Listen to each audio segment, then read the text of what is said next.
हार गए हैं अरविंद केजरीवाल। इस वक्त की बहुत बड़ी खबर और यही कहें कि आज की सबसे बड़ी खबर यह है कि अरविंद केजरीवाल अपनी भी सीट नहीं बचा पाए। उनकी पार्टी तो हारी गई, साथ में वो भी हार गए हैं।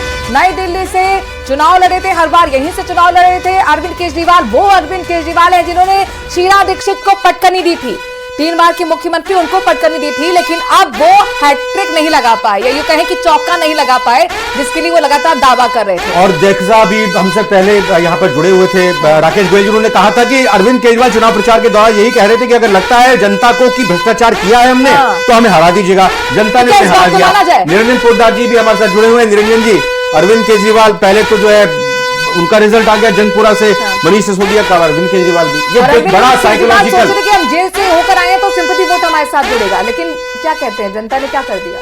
देखिए रविंद्र जी, निश्चित रूप से जनता ने ये चीज साबित कर दी और ये सभी राजनीतिक पार्टियों के लिए एक संदेश है जनता का कि जब भी आपको अगर हम पावर में लाएंगे तो आप अहम और वहम से जब ग्रसित हो जाएंगे तो आपको जमीन पे लाना भी जनता को आता है। आज अगर हम आम आदमी पार्टी की बात करें तो आप ये देखिए जो इनके भूप है, यानी कि चाहे मनीष सिसोदिया की बात करें, अरविंद केजरीवाल की बात करें, या वर्तमान मुख्यमंत्री आतिशी मार्लेना जी की बात करें, या सौरभ भारद्वाज, यानी कि जो लोग ज्यादा उचक करके ज्यादा जिस तरीके से विश्वमन कर रहे थे उस शाब्दिक तो पार्टी के चेहरे हैं ना, पार्टी के चेहरे हैं। लेकिन आप एक चीज बताइए कि जिस तरीके से 2012 के अंदर इन्होंने कहा कि हमें जो राजनीति की गंदगी साफ करने के लिए हमें इस गंदगी में उतरना पड़ेगा, यानी कि राजनीति में हमें आना पड़ेगा, और पार्टी बनाई, जनता ने इनकी बात पे भरोसा किया, और उसके बाद में इन्होंने उस गंदगी को साफ करने के लिए गंदगी में उतरने के बाद में उल्टा वो गंदगी सड़ांध मारने लग गई,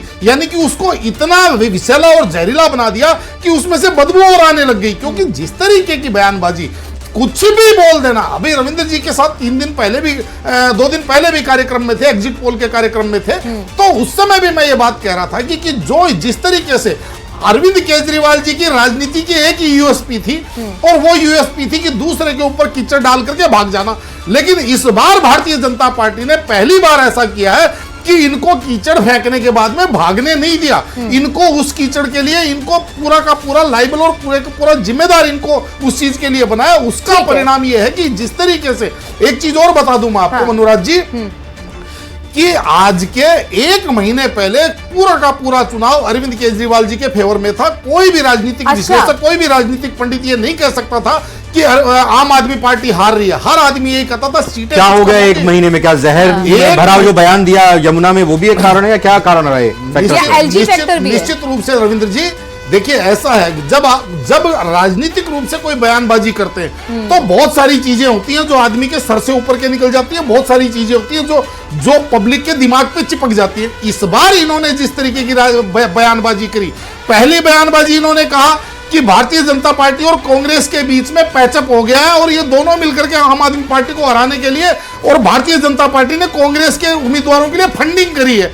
अब मुझे एक बात बताइए, 6 महीने पहले दूल्हा दुल्हन आप बने हुए थे, 6 महीने पहले गलबैयां आप कर रहे थे, और आज आप उसका आरोप लगा रहे भारतीय जनता पार्टी के साथ मिलकर।